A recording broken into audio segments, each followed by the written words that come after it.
Hey, what's going on, Pittsburgh Steelers fans? This is Jeff Hartman, editor of BehindTheSteelCurtain.com, with you as always to talk about everything black and gold related. There's a multitude of ways you could possibly be listening or watching right now. If you're watching, you could. That's awesome. Thank you very much. If you're not on our Facebook group, you certainly can be. That's Facebook.com/BehindTheSteelCurtain, but new. Been doing this the past few weeks. We have and if you haven't subscribed to our YouTube channel, we highly recommend that. All you have to do is go to YouTube, search BTSC Steelers Radio, subscribe. You'll get notifications every time we do a show. And I've been doing this one for the past few weeks, and it's kind of like a wrap-up show. I normally do it after the game, but last night the game went long, and all of a sudden it's 1 o'clock at night, and I, that it's there comes a point where you just have to go to bed. So I'm here tonight talking about the Steelers. I want to hear from you all, the fans, and see what's going on, what you're thinking about this team heading into the bye week. Coming off a pretty big win, I think, a 20-15 win over the Detroit Lions. It wasn't pretty. Aren't pretty. But at the same time, I think it's also important to realize that this is a game that the Steelers used to lose. People want to talk about trap games. They want to talk about all the things that have plagued Mike Tomlin since he was hired as the coach in 2007. They didn't lose the game. They had the chances. The defense got shredded, gave up over 400 yards passing to Matthew Stafford. We'll talk about him in a second because he's a really good quarterback. In the red zone at times, they got bailed out by Juju Smith-Schuster. I'm kind of curious, for those that are watching on Facebook, I'm kind of curious what you all think about this team. But what's your mindset about the Steelers going into the bye week and then going into week 9 when they play the Indianapolis Colts, which it's looking like Andrew Luck won't be there, but still, are you thinking about this? This is a team that honestly is on the verge of being great, and I mean going to the Super Bowl great, winning the 7th Super Bowl. That's kind of what I want to know from you all today. So if you're watching on Facebook, go ahead and leave a comment. Let me know what you think about this football. Good enough to get the job done. I think we can all agree that there's still plenty of room for improvement on both sides of the football, but at the same time, you can't complain about the fact that the team is 6-2. If you paid attention to me and what I said about this team at the very, very beginning of the regular season, I'm talking about when the schedule was first released, I looked at the first half and said, you know what? I think this team should be 6-2 or better at the halfway point. And then to be honest with you, and you can go back and listen, I said if they were anything less than or worse than 6-2, just don't think it's that good. I think that the teams they played. Now, granted, when I put in my predictions, I think I said they were going to be 6-2 at the midway point. I certainly did not have them losing the games that they did. The week 3 game in Chicago, the week 5 game against Jacksonville at home. But nonetheless, they go to Arrowhead and they beat the Chiefs, and they beat the Bengals. They beat the Ravens on the road, something they hadn't done in a long time. So it didn't really pan out the way a lot of people, self included. But here they are, 6-2. Monday Night Football is going on as I record this. The Kansas City Chiefs, if they win, they beat the Broncos, they would be in a 3-way tie with the New England Patriots and the Steelers for first place in the AFC. The Steelers have the head-to-head over the Chiefs, and they have the better divisional record over the Patriots, and therefore they would technically be the top-seeded team in the AFC at the midway point of the regular season. Not much to complain about there. No one's gone and run off and hid from everyone else. The Patriots typically do that where they go out and just they're undefeated, and next thing you know, everyone seems like they're just playing for the second seed. That's not the case. The Steelers should be very happy with where they are at 6-2 heading into the bye week. And boy, did the bye week come at a great time. A lot of banged up players. You look at Mike Mitchell, had the ankle. He didn't come back in last night. Sean Davis also, Chris Hubbard, concussion, just some banged up players. You still have the guys like Stephon Tuitt, Vance McDonald, and Marcus Gilbert, who should be able to come back after the bye week. But we'll see how that plays out. So if you're on Facebook and you're watching us live, I want to know what you think about this team. You have a good feeling about this team? Is this a team that you thinking, all right, here we go, I can see something special brewing? Or are you someone that thinks, to be honest with you, I don't see it. I think there's too much missing and not enough connecting. So I'm going to go back here and try to find some of these. Jeff says the AFC is very winnable this year. Steelers are as capable as any team, and I agree with that. I think the AFC is very top heavy. When you think about the three teams I just mentioned, the Steelers, Patriots, and Chiefs, but other than that, it's very mediocre conference this year, so it should be interesting to see how that plays out. Arrow pointed it up, 6-2, still haven't even played close to our best. That's something that Vince Williams actually said. And if you follow him, if you don't, I highly recommend it. He's a great follow on Twitter. He said, do you want to know what's really scary, Steelers fans, is that we have so much room to improve, and yet they're still 6-2. Now, a lot of teams can say that. The New England Patriots giving up over 300 yards passing almost every single week. That's not going to continue. You don't think it will. I think they could be saying the same thing, but that's good news for the Steelers. I think that's absolutely true. Dave says third downs always concern me. Having trouble in the red zone. Defense is outstanding. If you didn't see the article I wrote for the website behindthesteelcurtain.com, third downs on offense and defense, I think were the catalyst for this win against the 8 on Sunday Night Football. The Steelers were 500, 7 for 14, which is not great on third downs, but for them, that is great. Typically, they are looking like the Lions. The Lions were 2 for 12, I think, is what their final stats were. They ended up finishing 17% on third down. But that's key. That's a very good point. Let's see here. Saying we're winning. Thomas says we're winning, period. And that's true. And I'm one of those guys that if you follow these shows, the podcast, my writing, you know that ugly wins are better than pretty losses any day of the week. But they're winning, and that's absolutely true. Aaron says, what's up with Ben overthrowing receivers all of a sudden? I don't know if it's maybe him being afraid of underthrowing a pass. You get those underthrown pass velocity on the throw, and next thing you know, it's an interception. Or maybe if it's just his release point. Sometimes, anyone that's played quarterback, I don't care if you're out in your backyard playing with a bunch of friends. There are times where you miss throws. You might think this is the easiest throw in the world, and you release it a little bit high, or you hold on to it a little bit longer, and next thing you know, it's an incomplete pass. Like I said, NFL level, to understand that mistakes happen. People want to criticize Ben Roethlisberger. Yeah, he did miss Darius Hayward-Bay. It wasn't that bad of a throw. I think between Hayward-Bay and Roethlisberger, they might have thought he was going to break it off a little bit more. It just went through his fingertips. He missed Jesse James. That was a big one. Even though the following play, he drops a dime to Juju Smith-Schuster for 97 yards on a third down at their own goal line. But you also have Eli Rogers drops a pass. He drops a touchdown, easy touchdown on the opening drive. Juju Smith-Schuster, as great as he was, drops a crucial third down catch that would have moved the chains and possibly saved us all from the heart attack that happened when Matthew Stafford moves his team down into the red zone again. Pittsburgh wasn't the best, but let's be honest, he didn't get the most help either. So fans that are wanting to put all the onus on Roethlisberger for playing poorly and missing throws, he did. Not saying he didn't, but at the same time, he also didn't get a ton of help either. James says defense is getting very good. Offense will get there, barring a major injury. Certainly expect them in the AFC Championship game. Hey, I hope you're right, James. I think the offense is slowly improving.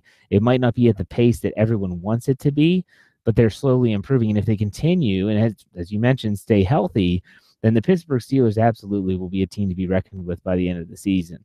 Kyle says, what should they do with Martavis Bryant? I think we're beginning to see his worth. Martavis Bryant still has worth on this football team. And yes, they went to the Detroit Lions. They went to Ford Field. They won the game. They won it without him.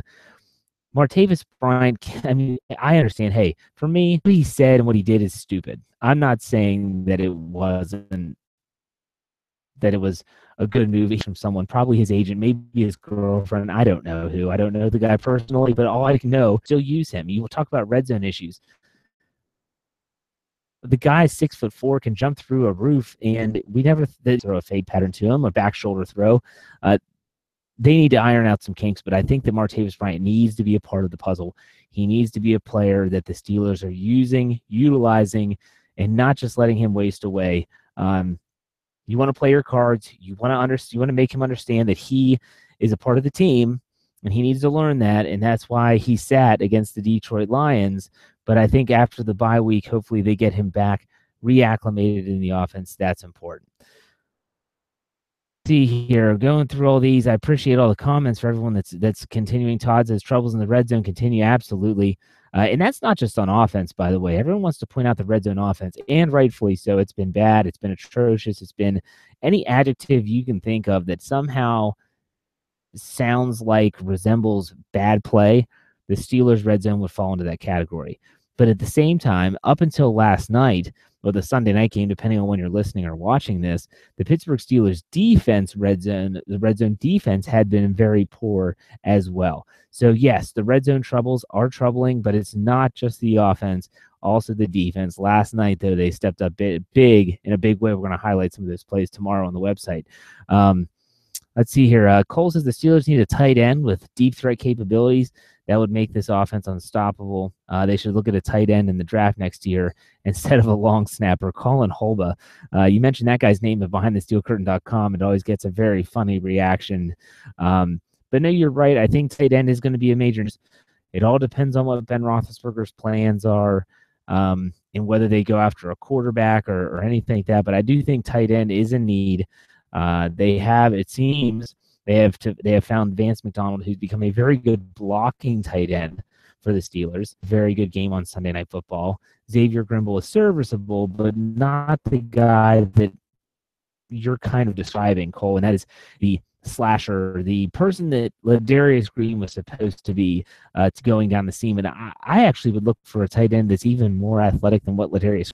That's the guy. It's almost like a big tight end, a big wide receiver, not going to block too much.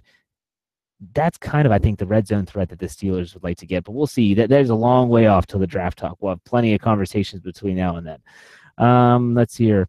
Manny asks, what's wrong with Big Ben? He's not the same quarterback. He's overthrowing wide open receivers, does not look comfortable in the pocket.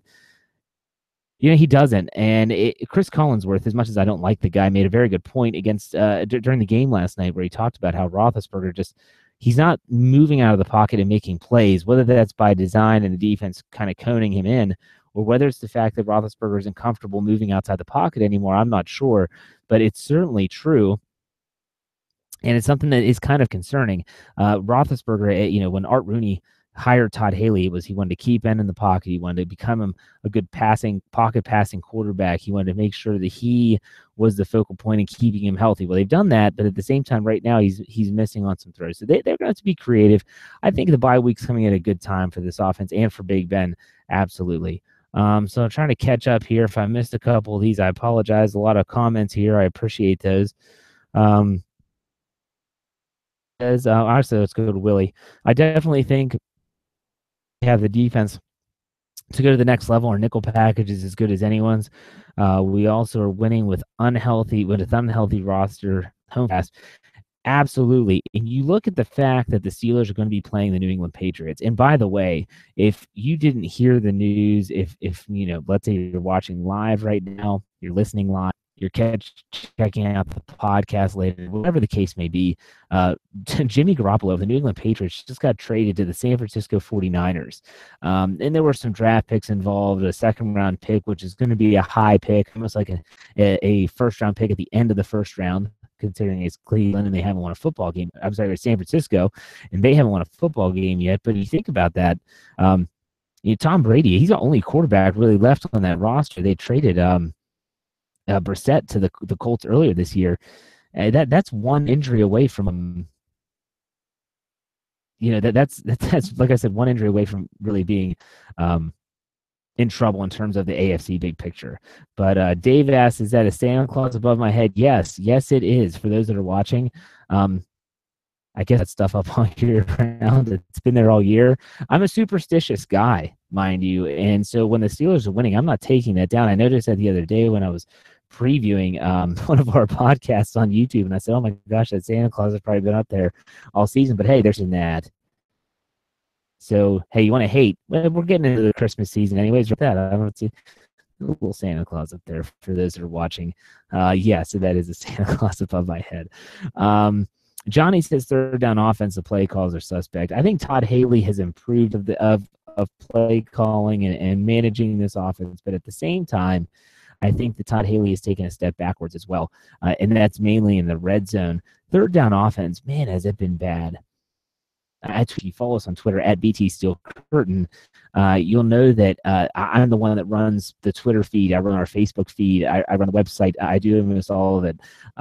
But I anymore when third and anything, even a third and one, I'm not confident that they're going to convert. I don't think anyone out there watching this or listening is confident they're going to convert either. I almost start typing, "Here comes a Jordan Berry punt," and that's a shame because this team. Sometimes I think that Todd Haley and Ben Roethlisberger, especially if they have those run-pass option plays put in there, I think he kind of outthinks himself a little bit. I think that Ben Roethlisberger and Todd Haley tend to get a little cute instead of saying, you know what, it's 2nd and 2. We're going to run it with Bell up the middle with a fullback. We're going to get our 2 yards. We're going to get our first down, and we're going to move the chains and not worry about a third down conversion. But instead, 2nd and 2 turns into a deep pass to Antonio Brown, which falls incomplete for an interference call, whatever the case may be. But ultimately, now you're faced with a third down situation, all too well, because their third down average is so poor. So yes, third down offense, really, really bad. And a lot of people ask me on social media, people ask me in person that know that I'm a big Steeler fan, that know that I run the website. Offense, like, how do you fix this thing? And I honestly, I don't know. I definitely think you need to attack the middle of the field more, and that's not just in the red zone. That is they totally avoid the middle of the field so many times, and it wasn't until last night or Sunday night, whenever you're listening to this, that pepper the middle of the field, the seam routes. Juju Smith-Schuster's 97-yard touchdown was a seam route. Jesse James had some drag routes to Antonio Brown. They got them some yards after the catch. They need to start doing that in the red zone as well. Not everything can be to the perimeter. Not everything can be outside the hash marks. They need to start using the middle of the field. Roethlisberger's best when he can scan the field, and the offensive line's been giving him time. He didn't even get sacked last night, and so that's a good thing. He's only been sacked, I think, 10 times this season, so that's a tremendous credit to the offensive line. They're keeping him upright, keeping him healthy. Let's get a couple of these here. Let's see here. It says, sorry, just got here late. Is anyone, when are they going to start putting in Harrison for a jump start? Yeah, I predict how they're going to use James Harrison, because honestly, at Sunday night's game against the Lions would have been the perfect opportunity to put him in. You could see that TJ Watt, you could see that Bud Dupree wasn't getting the push. I just didn't get why you're playing Anthony Chiquillo and Arthur Motes over a guy like James Harrison. And it wasn't like they chose. It almost looked like James Harrison knew he wasn't going to play. I mean, they panned over to him on the sideline on a defensive possession for the Steelers. The defense is on the field, and he's chilling on the bench next to Antonio Brown. Doesn't look like he has a care in the world. I don't get it. I'm hoping, fingers crossed, I'm hoping that the Steelers plan on bringing him in as these games get more important and in that role. Because think about it, a tackle that's gone up against one guy the entire game, they're both getting fatigued. You bring in a fresh James Harrison who's a different style of pass rusher, who has a different skill set and is fresh. Dex test. So what you saw against the Chiefs when they brought him in as almost like the closer role could be what we see down the stretch, but we'll see. There's a lot of paper left, to use one of my favorite golf terms, in terms of the rest of the season. Mark says need to mix up the pace on offense, no huddle, etc. He said there's zero urgency. It's in there too predictable. The predictability is true. I sat here last night. My kids are in bed. My wife and I are watching the game. She really could care less, but I'm basically predicting what's going to happen. I've watched this team enough. I've watched on NFL Game Pass. I've watched their tendencies on down and distance enough that I'm sitting there. They got in a bunch. They were in a trips formation, right? And I said out loud to anyone that would listen, here comes the wide receiver bubble screen. What do? why it doesn't work. Roethlisberger skipped it to Juju Smith-Schuster, but at the same time, what are you going to do? It's just very, very predictable. You could tell when they motion Jesse James in off the edge, they're going to run to the left side or the right side, whichever side he's on. They become predictable. It's when they predictable plays. Think about the huge third down conversion, the shovel pass to Juju Smith-Schuster. Everyone talks about, oh, that's such a safe play. Then run it more often. Again, let's not overthink this. We're not talking rocket science like Joshua Dobbs here at Tennessee. We're talking about just football and getting the yards necessary to move the chains and to keep the plays going. So, so Brandon says, what about Juju? What is there not to say about Juju Smith-Schuster? He's taken the Steelers' world by storm. He's a breath of fresh air at a time when there's nothing but drama surrounding the Steelers. Shockingly, from a left, I just knocked on wood for those superstitious people out there. But you know what? Ultimately, I look at this in this team, and I just think they're such a good team. Cohesive. I don't know. It's just really, really good. Like, I haven't seen this type of team here in the last. So, nonetheless, we thank everyone for watching. It's a good place to be for 6-2. I'll be back next week to recap kind of the AFC North, see exactly what's going on with all the other AFC North teams that are playing, the AFC, all that good stuff. In the meantime, we hope you check out BehindTheSteelCurtain.com for all your Pittsburgh Steelers. Follow us on YouTube. Just type in BTO as well as on Facebook, and we will see you all later.